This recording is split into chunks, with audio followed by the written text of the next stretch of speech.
पिछले कुछ सालों में सोने का जो प्राइस है सालाना 10 से 12% के हिसाब से बढ़ा हुआ है और आज आप देख रहे हैं कि सोने का प्राइस कहां पहुंच गया है और भविष्य में भी इसका जो रेट है वो बढ़ने ही वाला है। ऐसे में सोने को एक बहुत ही अच्छा इन्वेस्टमेंट ऑप्शन माना जाता है जो कि आपको इन्फ्लेशन को बीट करता है और आपको अच्छा रिटर्न भी देता है। इसीलिए ज्यादातर लोग अपना इन्वेस्टमेंट सोने पर करना पसंद करते हैं। बहुत से लोग सोने के सिक्के लेकर रखते हैं, सोने के बार लेकर रखते हैं, ज्वेलरीज लेकर रखते हैं ताकि जो सोने का रेट बढ़ने वाला है उससे उनको भविष्य में एक अच्छा रिटर्न भी मिल जाए और साथ ही जरूरत पड़ने पर उस सोने को बेचकर अपनी जरूरतों के समय पर जरूरत की पूर्ति भी की जा सके। इसीलिए हमारे बड़े बुजुर्ग भी कहते थे कि सोने पर इन्वेस्टमेंट करके रखो, सोना लेके रखो, मुसीबत पड़ने पर यही आपको काम आने वाला है। लेकिन सोने में इन्वेस्टमेंट के लिए कुछ चैलेंजेस का भी सामना करना पड़ता है। यदि अगर आप सोना लेके घर पर रखते हैं तो उसके चोरी होने का खतरा रहता है, इसीलिए आपको बैंक पे लॉकर लेके उसको सोने को रखना पड़ता है। या फिर अगर आप जहाँ से सोना ले रहे हैं तो उसकी शुद्धता का भी आपको रिस्क होता है। दुकानदार अगर आपको मिलावटी वाला सोना अगर दे दे तो भविष्य में जब आप उसको बेचने जाओगे तो वो रेट आपको नहीं मिल पाता है। या फिर कई सारे दुकानदार अपने सोने के ज्वेलरी पे या फिर बार में वैक्स मिलाकर बेचते हैं जिससे सोने का वजन तो बढ़ जाता है लेकिन जब आप उसको बेचने जाओगे तो उतनी वैल्यू आपको उसकी नहीं मिल पाती। तो ये सारे चैलेंजेस भी होते हैं जिसके कारण से बहुत से लोग सोना पर इन्वेस्टमेंट करने से डरते भी हैं। आज की इस वीडियो पर मैं आपको बताने वाला हूं सोने पर इन्वेस्टमेंट का एक बहुत ही अच्छा ऑप्शन जहां पर आप इन्वेस्टमेंट करके सालाना 2.5% का इंटरेस्ट भी कमा सकते हो। अगर आप भी सोने पर इन्वेस्टमेंट करना चाहते हैं तो ये वीडियो आपके लिए है। नमस्कार दोस्तों, मेरा नाम है चंदन। मैं आप सभी का फिर से स्वागत करता हूँ आज के हमारी इस नए वीडियो पे। आज की इस वीडियो पर हम जानने वाले हैं SGB के बारे में। SGB यानी सॉवरेन गोल्ड बॉन्ड RBI का गवर्नमेंट बैक्ड इन्वेस्टमेंट स्कीम है जिसका आधार 24 कैरेट शुद्ध सोने का दाम होता है। इस बॉन्ड की जो वैल्यू होती है वो 24 कैरेट शुद्ध सोने की वैल्यू के बराबर होती है। इसीलिए इसमें जो आपको रिटर्न मिलता है वो सोने का प्राइस जितना बढ़ेगा उसके हिसाब से आपको इस बॉन्ड पर भी रिटर्न मिलता है। साथ ही अगर आप SGB पर इन्वेस्टमेंट करते हैं तो गवर्नमेंट आपको सालाना 2.5% का इंटरेस्ट भी देती है जो कि हर 6 महीने में आपके बैंक खाते पर जमा हो जाती है। SGB की शुद्धता और सुरक्षा की गारंटी स्वयं सरकार आपको देती है। इसीलिए ये एक बहुत ही अच्छा इन्वेस्टमेंट ऑप्शन है जहां पर आप अपना इन्वेस्टमेंट कर सकते हो।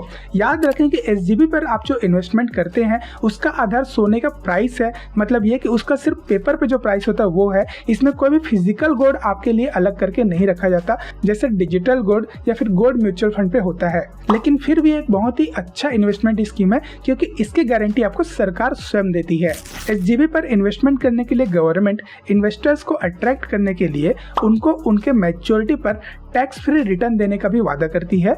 इसीलिए ज्यादातर लोग इस पर इन्वेस्टमेंट करना पसंद करते हैं क्योंकि इसमें कोई भी लॉन्ग टर्म या short term capital gain tax आपको नहीं देना होता है।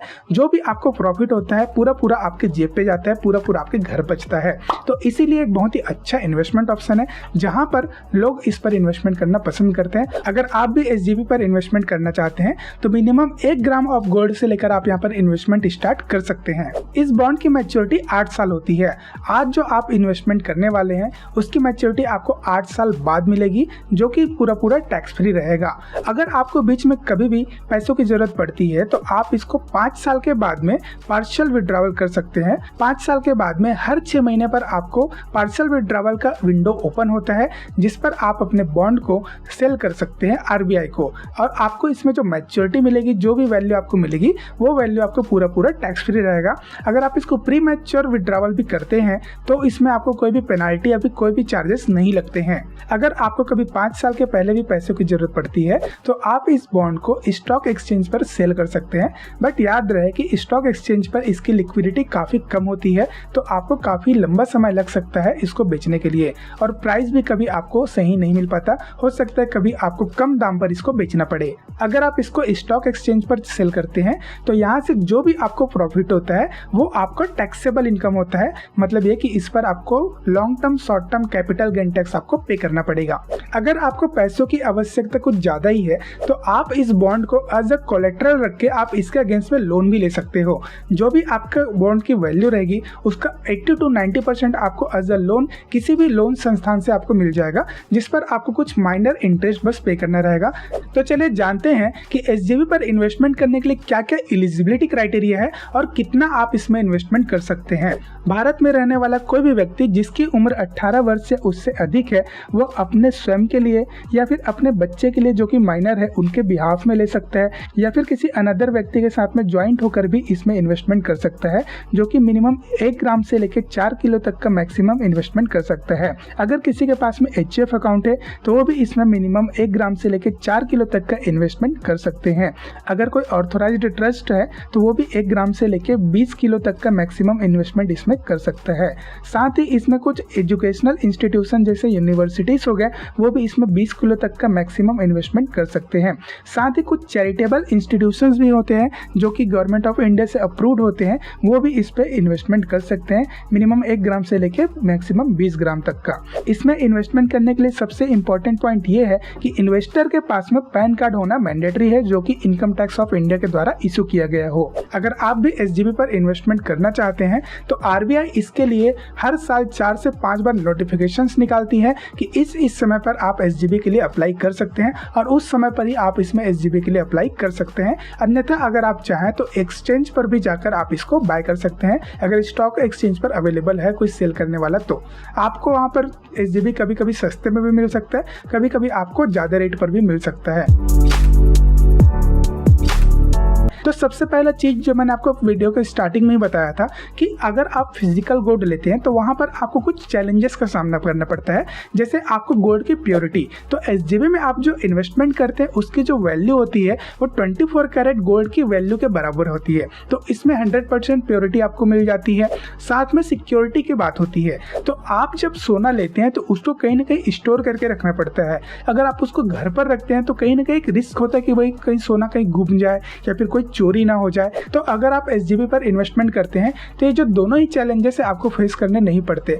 आपको बैंक का लॉकर का चार्जेस बच जाते हैं, आपको चोरी होने का खतरा बच जाता है, साथ ही आपको 100% शुद्धता वाले सोने का प्राइस आपको मिल जाता है। आप जो सोना लेके घर पर या बैंक पर रखते हैं उस पर आपको कोई भी प्रॉफिट नहीं होता। वही इन्वेस्टमेंट अगर आप SGB पर करते हैं तो आपको इन्वेस्टमेंट किए गए पैसे पर सालाना 2.5% का इंटरेस्ट मिलता है, जो कि आपको गारंटीड इनकम प्रोवाइड करती है। हर 6 महीने में आपके बैंक खाते में उसका जो इंटरेस्ट है वो क्रेडिट हो जाता है। तो आपको ये जो बेनिफिट है आपको फिजिकल गोल्ड में या डिजिटल गोल्ड के केस पर नहीं मिलता है। बट इसमें कैच ये है कि इसमें जो 2.5% का इंटरेस्ट आपको मिलता है वो इनकम आपका टैक्सेबल इनकम होता है, वो आपको आपके इनकम टैक्स स्लैब के हिसाब से पे करना पड़ता है। अगर आप फिजिकल गोल्ड खरीदते हैं, आप सिक्का खरीदें, बार खरीदें या फिर ज्वेलरी खरीदें, तो तीनों ही केस में आपको क्या होता है कि आपको एक तो मेकिंग चार्जेस देना पड़ता है, साथ में सोने के जो मूल्य होता है उसके साथ में आपको 3% GST भी पे करना पड़ जाता है। तो यहाँ पर क्या होता है, आपका जो सोने का प्राइस है, बाइंग प्राइस होता है, वो काफी बढ़ जाता है। लेकिन अगर आप इसी इन्वेस्टमेंट को SGB पर करते हैं तो यहाँ पर आपको कोई भी टैक्स देना नहीं पड़ता। अगर आप SGB पर इन्वेस्टमेंट करते हैं तो यहाँ से आपको जो भी प्रॉफिट होता है उस पर आपको कोई भी इनकम टैक्स देने की जरूरत नहीं पड़ती है। इसमें किसी भी प्रकार की long term, short term capital gain tax आपको नहीं देना पड़ता है। लेकिन इसी की जगह पर अगर आप फिजिकल गोल्ड खरीदते हैं तो वहां पर आपको जो भी प्रॉफिट होता है उसके ऊपर आपको इनकम टैक्स पे करना पड़ता है। तो उस पर आपको long term, short term capital gain tax जो भी आप स्लैब पर आते हैं उसके हिसाब से आपको टैक्स पे करना पड़ता है। अगर आप फिजिकल गोल्ड लेते हैं तो जैसे मैंने आपको बताया था कि आपको बैंक के लॉकर पर रखना पड़ता है, घर पर उसको संभाल कर रखना पड़ता है। तो SGB के केस पर क्या होता है, आपको सिंपल सा एक बॉन्ड मिलता है, आप उसको संभाल के रख सकते हैं, या फिर आप चाहें तो इसको अपने डीमेट अकाउंट पर भी सेव करके रख सकते हैं, जहां पर आप उसको कभी भी चाहें तो एक स्टॉक एक्सचेंज पर भी ट्रेड कर सकते हैं, या फिर अगर आप उसको ट्रेड नहीं करते तो आप उसको RBI को भी वापस सेल कर सकते हैं, जिससे आपको जो प्रॉफिट होगा पूरा टैक्स फ्री आएगा। अगर आप SGB को ऑनलाइन अप्लाई करते हो तो यहाँ पर आपको पर ग्राम 50 रुपीज का डिस्काउंट भी मिल जाता है, जो कि अगर आप बड़े क्वांटिटी में ले रहे हैं तो काफी अच्छा डिस्काउंट आपको मिल जाता है। साथ ही आपको अगर कभी पैसों की जरूरत है तो आप SGB के बॉन्ड को कोलेटरल रखकर इसके अगेंस्ट में आप लोन भी ले सकते हो। SGB के इन सारे बेनिफिट्स को देखते हुए यदि अगर आप भी SGB पर इन्वेस्टमेंट करना चाहते हैं तो जब भी RBI का नोटिफिकेशन आता है आप किसी भी गवर्नमेंट अप्रूव्ड कॉमर्शियल या गवर्नमेंट बैंक पर जाकर इसके लिए अप्लाई कर सकते हैं। आप पोस्ट ऑफिस पर भी जाके इसके लिए अप्लाई कर सकते हैं। अगर आप चाहें तो ऑनलाइन भी RBI के वेबसाइट से जाकर आप इसके लिए ऑनलाइन अप्लाई कर सकते हैं, जिस पर आपको 50 रुपीज का डिस्काउंट भी मिलता है। गवर्नमेंट अप्रूव्ड कुछ स्टॉक ब्रोकर्स के पास भी SGB के लिए आप अप्लाई कर सकते हैं, ऑनलाइन या ऑफलाइन। इन सभी माध्यमों में से किसी भी माध्यमों पर जाके आप SGB के लिए अप्लाई कर सकते हैं।